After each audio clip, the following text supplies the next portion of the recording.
നമസ്കാരം. കഴിഞ്ഞ ദിവസം ഞാനൊരു വാർത്ത ചെയ്തിരുന്നു.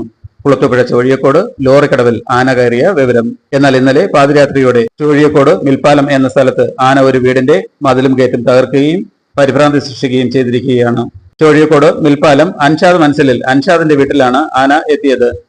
വീടിന്റെ പിറകുവശത്തു കൂടി എത്തിയ ആന പ്ലാവിലെ ചക്കകൾ പറിക്കുകയും വീടിന്റെ മുന്നിലെത്തി ഗേറ്റ് തകർക്കുകയും പിന്നോക്കം വന്ന് മതിൽ പൊളിക്കുകയുമായിരുന്നു.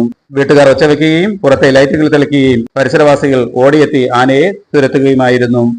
ഈ സമയം കിടപ്പ് രോഗിയായ അൻഷാദിന്റെ സഹോദരൻ ഗൾഫിലെ വാഹനാപകടത്തിൽപ്പെട്ട് പരിക്ക് പറ്റി വീട്ടിൽ ചലനശേഷിയില്ലാതെ കിടക്കുകയായിരുന്നു. ആ യുവാവിന്റെ നട്ടെല്ല് തകരുകയും ഇരു കൈകളും ചലനശേഷിയില്ലാതെ കിടക്കുകയുമാണ്.